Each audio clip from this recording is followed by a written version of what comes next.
Hey, yo, this is Anthony Best, otherwise known as The Gambler. Going to give you a brief NFL rundown with regards to the entire playoffs leading up until the Super Bowl. This follows our Week 18 submission that we made to VSiN with the hope that they give us some airtime to not only prosper and promote their program and Circa the property, but also our pair of reality shows that we're trying to bring to air.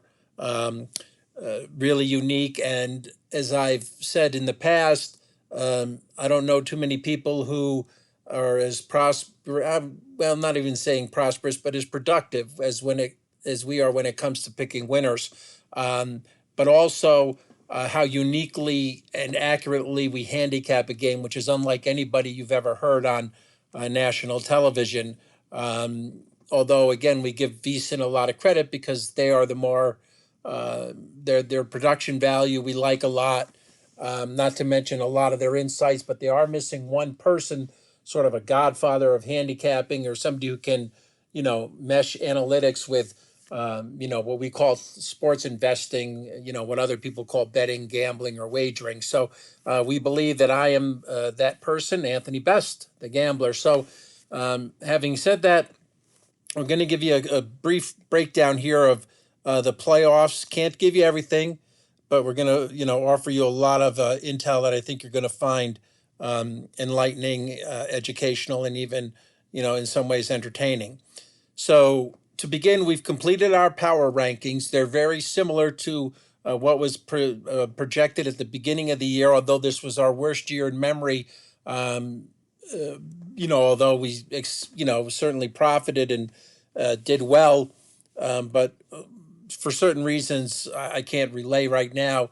We had a less than productive year, but again, still better than 90% of the people that you heard on all media. So, having said that, um, the final power rankings look like this. Briefly, the Ravens are the clear cut best team. I can't give you all our data on it, but they're actually followed, and it looks like the seedings are pretty similar by the Bills. And then here's the two more surprising teams: the Steelers and the Browns, coming out of that AFC North, which is clearly the most highly rated conference or in division in all of the NFL. Then followed by the Texans and Dolphins in the Chiefs, Texans, and Dolphins in the AFC. AFC clearly better this year than the NFC. Um, the NFC teams look something like this: the Niners, the Lions, and the Cowboys.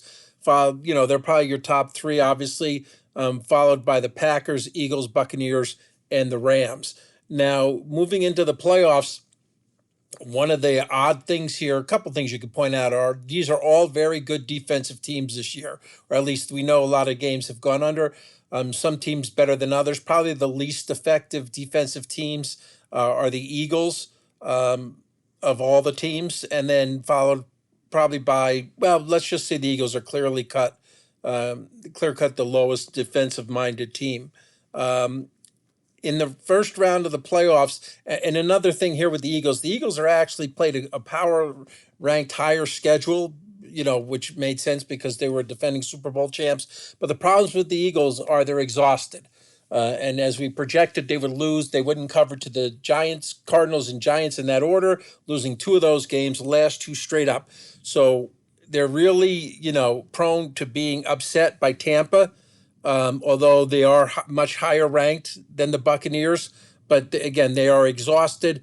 And you've got Tampa at home at a live number plus 2.5. Philadelphia habitually got a lot of points in home field advantage, which you're going to see play out I think, in the playoffs here to be really dynamic. It did last year, respectively. Kansas City and Philly each at home I forgot which one got 10 points and the other one 14 points, respectively, of HFA or home field advantage. And I think you're going to see that again this year. The officiating this year is even worse than it was last year. So you're probably going to see something like at least two touchdowns determined by bad or highly biased, timely officiating decisions in favor of the home team. You'll probably see that throughout the playoffs. HFA actually increases from the traditional three, which most people thought it was, but it's usually more like 4 or 7 for all the home games.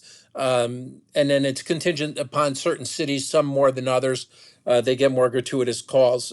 But anyway, so just a quick breakdown to run down the AFC. Um, Cleveland, again, the three best teams are Baltimore, Pittsburgh, and Cleveland. Baltimore, Buffalo, Pittsburgh, and Cleveland. So Cleveland should take care of Houston, although Houston's at home. Houston is the lowest ranked, second lowest ranked of all the AFC teams behind the Dolphins. Um, Kansas City's playing Miami. Kansas City at home should win. Good defensive team. The Buffalo is a Buffalo or Pittsburgh we have etched in here. Pittsburgh getting 10 is a great value. They could actually upset Buffalo. Either way, the winner of that game, the winner of the Buffalo and Kansas City game, the way the bracketing goes, I'm sorry, the Pittsburgh Buffalo game is actually higher rated than Kansas City and should beat Kansas City. I'm not sure of what the seeding will be, of who will be the home team. I can, maybe find that out in phase two of this. But either way, Buffalo or Pittsburgh should defeat Kansas City, especially if either one of them are home. Okay. That's going to take the AFC team up into Baltimore and clearly above all the AFC teams, especially since Baltimore gets HFA throughout. And I think you'll get to see, they're not as biased in Baltimore, games called in Baltimore as in Kansas City or let's say even Buffalo.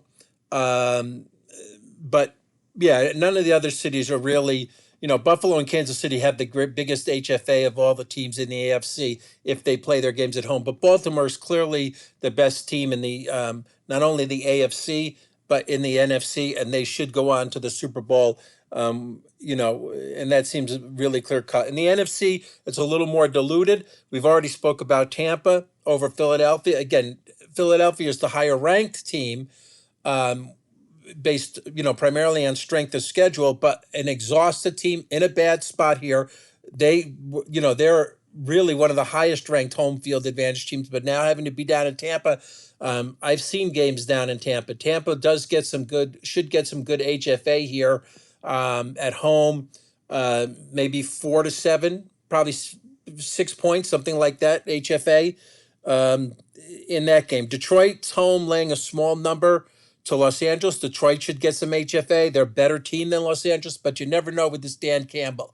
If he makes an egregious, strategic, analytical, poor decision, he's going to cost Detroit the game. But that might come into play later here, and I'll get to that here in a minute. Dallas is clearly a huge HFA team. I'm sorry. The two biggest ones in the NFC are actually Dallas and Philadelphia with regards to home field advantage. So you've got Dallas playing Green Bay. They should move forward. So the next round, we've actually have San Francisco will defeat Tampa or Philly. At home, San Fran's probably the third-ranked FHA team. They're a good team anyway. They're slightly the highest-ranked team in the NFC, but that's just slightly. They're overrated, believe it or not. Compared to what most of the media and the public thinks, but they should clearly take care of, whoever they have to face between Tampa or Philly. On the bottom end of that bracket, we've etched in Dallas or Detroit. That game, it would probably be Dallas, it looks like, at home. But again, that's the kind of game, because Dallas is also overrated, actually. But that's the kind of game where if Dan Campbell, if you're in to use a poker analogy, let's say you've got ace king against a pair. That's what they call a coin flip, okay? And tournaments are decided basically on how you do with those coin flips. Do you go, if you have 5 or 6 during a tournament and you win them all, or, do you push, go 3 and 3, or do you lose them? All you got to really do is lose 1 or 2 and you're busted from the tournament in a lot of cases. But again, these coin flip strategy decisions Campbell makes, if he happens to get fortunate, and goes, 3-0, 4-0, 5-1 on those decisions, analytically, that will overcome a higher ranked team like Dallas and move them forward. And the same for the next round against San Francisco.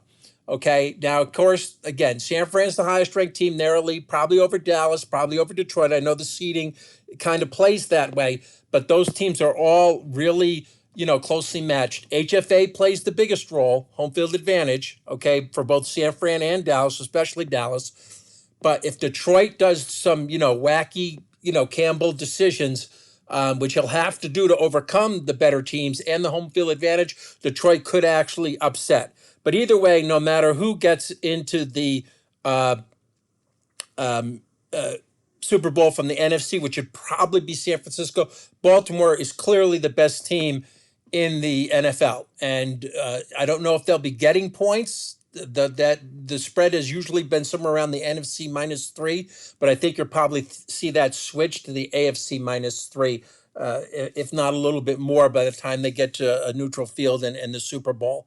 So that's it for now. Okay, just hopefully, I'm accurate because we're gonna, we stand to, make investments on those, that prognostication and kind of giving you an overview like that.